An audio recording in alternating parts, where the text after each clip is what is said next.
Hi everyone. I just wanted to post a video today about the most recent firmware update I received on my Tesla Model S 85. It's a 2014, pretty old.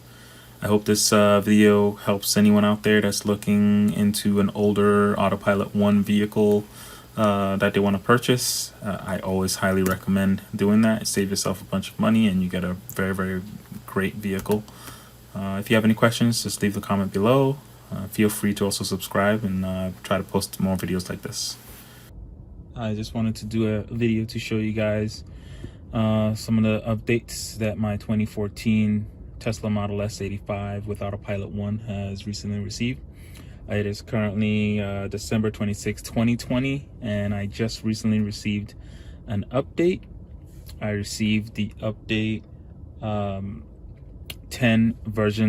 10.2 2020.48.12.1, and I wanted to kind of just show you, for those who are interested, that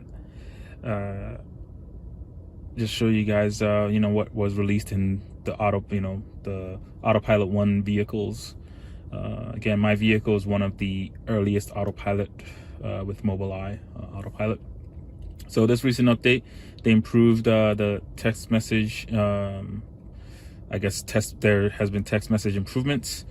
Previously, there were some improvements to Spotify, the media search, and so on. Nothing of any noteworthiness here, but I'll just walk you guys through the menus just to show you, in case anyone's ever interested in buying an older Tesla Model S, maybe the early Autopilot vehicles. So quick menus hasn't really changed that much since the last update. This is really very similar to all version 10 Model S's. Nothing fancy there. The quick menu is where you go to kind of open your trunk, your charging port, do some brightness, just some quick items that you can still find all throughout the other menus. Here in the lighting, same as usual. You can turn on your headlights, turn on your fog lights, do dome lights and so on. Lights on at exit. And the driving mode for my vehicle is pretty straightforward. I just have chill in standard mode, and comfort, sport, and standard steering mode, the steering feel. Again, nothing new here, so I'll just keep going forward. Autopilot, this is, again, Autopilot is beta.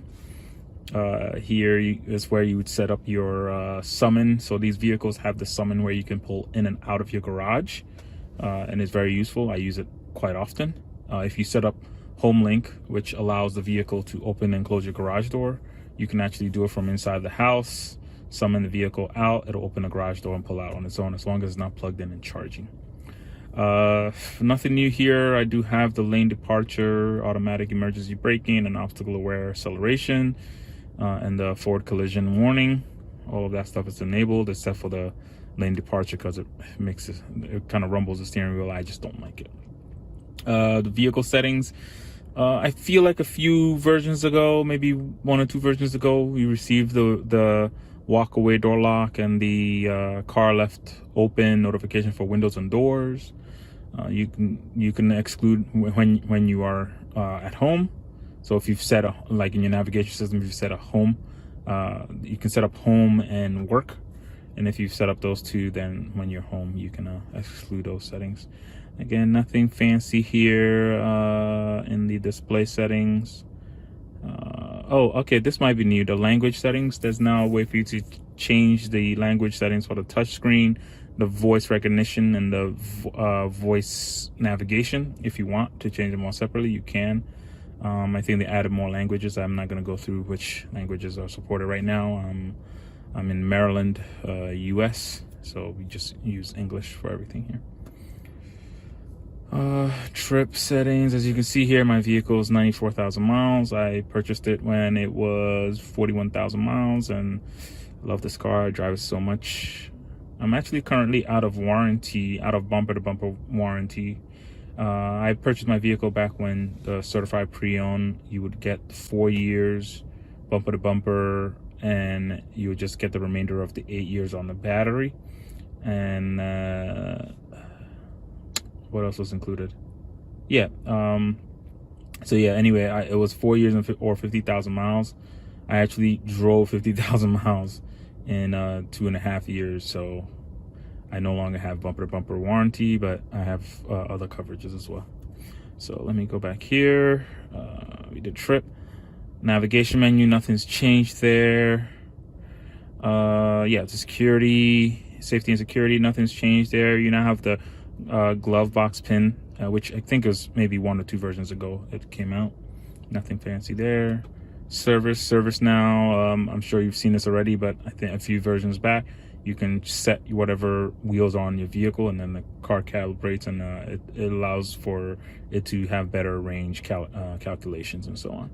You can reset your tire pressure monitoring system. You can set your wipers here. You can do the factory reset before you sell it to someone. And then yeah, we're back here to the software as page, and again, nothing fancy here.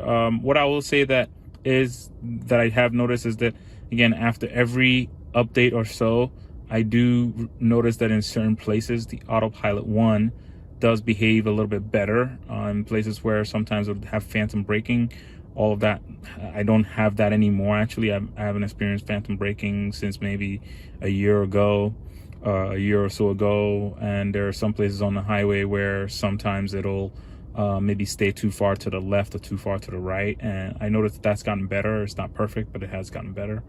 But yeah, overall, nothing new in this update for me. Let's go through some of these menus here at the bottom. Let's go to toy box and see if there's anything new there. Have the emissions mode. As you can see, my vehicle's MCU1, so I don't have Netflix or anything like that. As you can see, I have this little magnet here. This is where I put my iPad, and I can watch whatever I want whenever I want. I just drop a hotspot from my phone, and it works just fine. Yeah, so I don't think there's anything new in here. Entertainment, you can play games.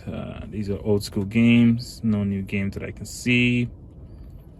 You can use a web browser. I don't need to use it now. Charging, energy, camera, and call.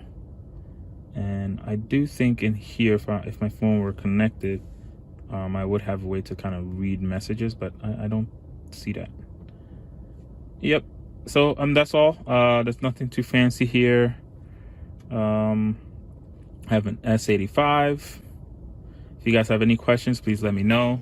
Feel free to also subscribe, and I'll also leave my Tesla referral code at the bottom of the video if you want to purchase a Tesla and get free 1,000 free miles supercharging, or any other perks at the time. Just use my referral code, and it'll benefit you and it'll benefit me. So win-win. If you guys have any other questions, just let me know.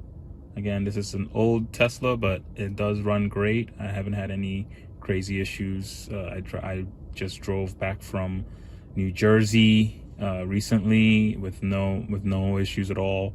It was over 200 miles. I went and came back and had to stop to charge once. That's about it. So, all right, you guys have a great day, and talk to you whenever. Just leave comments below. Bye.